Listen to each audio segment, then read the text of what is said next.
and welcome back to my channel. My name is Betha. If today's the first time here, you are most definitely welcome. Please do hit the subscribe button before you leave, and also give this video a very big thumbs up at the end if you enjoy watching it. Okay, now I know that a lot of you are expecting me not to post video today. Oh, Betha is not going to post anything. We've done fasting and prayer.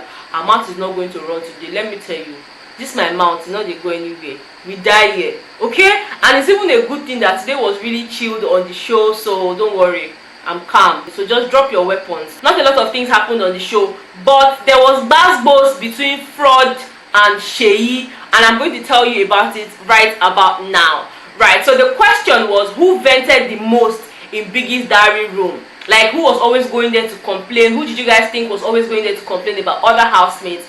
And some names were mentioned. They actually mentioned Frodd, they mentioned Tacha, they mentioned Omashola, and they mentioned Messi. But guess what? Frodd's name was actually topping the chart. And then of course the question was directed at Frodd. But before Frodd even spoke, they played us a clip of Frodd in the diary room, of him complaining about somebody. We didn't know who he was. Now when Ebuka asked him, he said it could have been any of these three people, Mike, Shae, or Jeff. At some point the argument was now between Frodd and Shae. Frodd felt like I opened up so much to Shae during the show. I told Shae personal stuff. I told Shae about my mom, her health, the surgery she had just undergone, and he just felt like if anybody had to nominate him, it shouldn't be Shae, because already Shae understood where he was coming from. So it was almost like Shae playing on his emotions. Shae knew so well that he had issues. He had the fear of going home to see his mom almost immediately after her surgery without any money, or staying back in Biggie's house, winning the show probably, and going home with money to take care of his mom. Shae knew these things, and he felt like if there was anybody that had to nominate him, it shouldn't have been Shae. Now going outside the show and finding out that Shae was one of the many people that kept on nominating him, that hurt him, because I opened myself up to you and it's almost like kept on stabbing me in the back.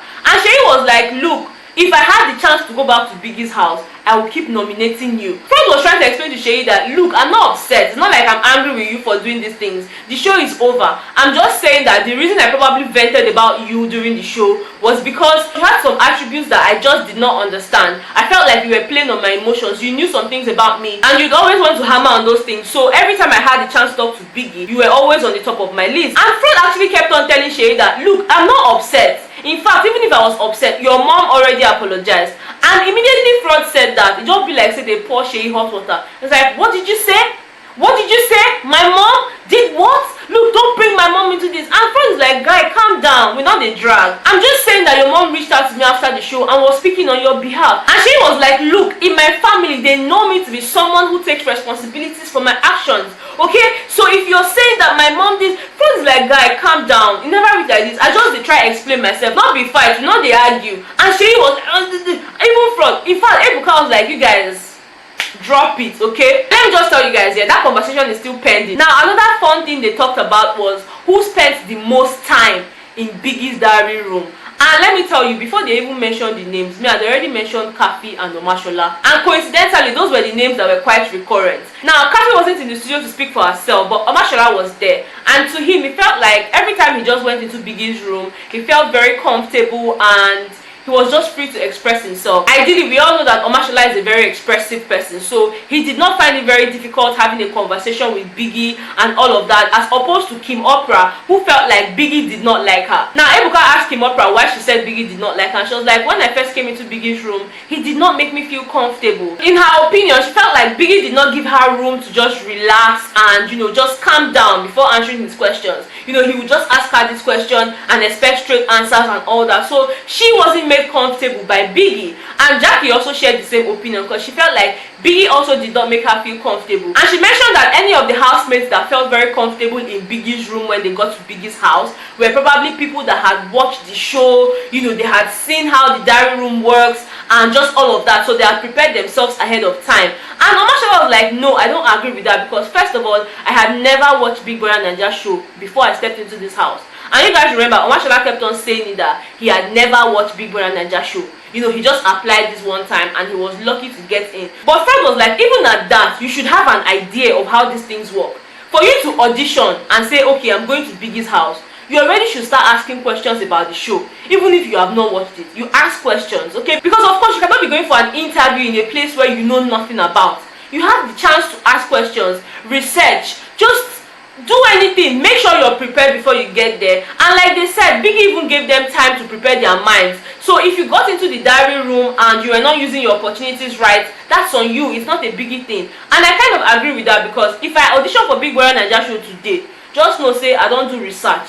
Just know say I don't prepare my mind, because Biggie is someone you cannot predict. Biggie can come up with different things anytime, any day. So I should go to Biggie's house with an open mind. I should go to Biggie's house prepared for the worst or for the best, because again, it's not my house, it's Biggie's house. So you saying some housemates had watched before now, that one is on you, because you should have also watched. So for me, Jackie's point was not valid at all. And you know, they actually spent time talking about Kathy. I don't know why. For some reason, they kept on talking about Kathy and just how much time she would spend in Biggie's room venting about other people to Biggie. And Shae, in his exact words, said that he already knew Kathy for who she was. You know, one minute she's like this, the next minute she's like that. She was always trying to make herself suit the situation, and for him, that's not being real. Bbnaija actually agreed with Shae, because she even went on to add that Kathy was very insecure. I don't understand how being overly expressive means that I'm being insecure. You know, so Kathy wasn't in the studio today to defend herself, so we're just going to wait till she comes into the studio to speak for herself. For me tonight, the conversation that cracked me up the most was when they asked the housemates what they think about Biggie and just Biggie's personality.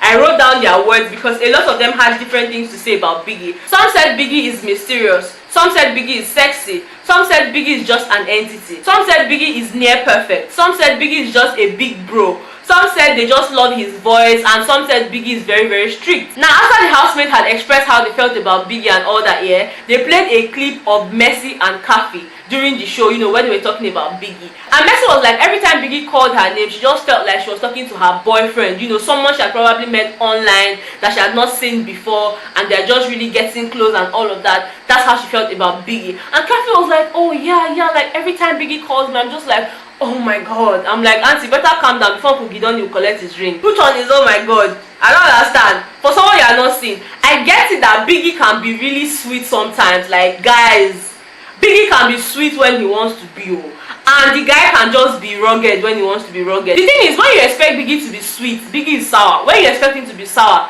he's just in between, you know, does not have taste. So I don't really understand the guy. The guy was just very difficult to predict. And I agree with those people that said Biggie is mysterious. That guy is mysterious. I don't know who he is.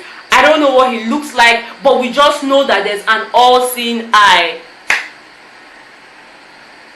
I can imagine how weird it would have been for them the first few days. Like, you cannot see the person, but every single move you make, he sees it. I know that kind of thing can actually drive people crazy, especially for someone like Kim, because she felt like it was difficult for her to even open up to Big Brother, seeing that she didn't even know what he looked like and all of that. If he were to be a human being that she could see, maybe the conversation would have been different.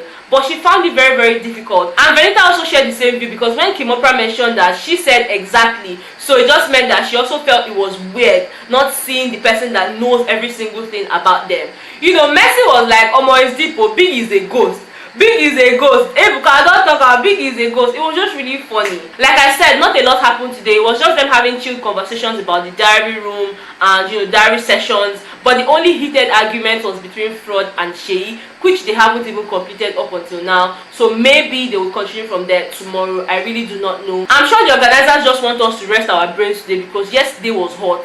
Yesterday was hot for the housemates. Yesterday was hot for YouTubers. Yesterday was hot for the viewers. Now, speaking about yesterday's conversation and the whole topic of bragging, guys, how many of you saw Tacha's post today? This girl launched a product today and she captioned it, I brag differently. Now let the real bragging begin. For her, it's not just about bragging with mouth, it's about bragging resourcefully. So she channeled all those negative energy, all those, oh, Tacha is bragging, Tacha is arrogant, Tacha is this. She actually channeled all of that into a product launch. Like, wow. Anyways, guys, that's all the gist I have for you guys on today's episode. If you enjoyed it, please don't forget to give me a very big thumbs up. Subscribe to my channel if you haven't subscribed. If you feel like I missed out anything, let me know in the comment section, because again, it's supposed to be a very interactive page. I shouldn't be the only one talking. I mean, even if I'm the only one that my mouth is running. Mo na hand said they work for a keyboard. Nobody only went to the abuse person and go sharp. Mo talk like people went chop night food. And if you don't chop night food, now you can't know that one. Alright, I'll see you guys in my next video.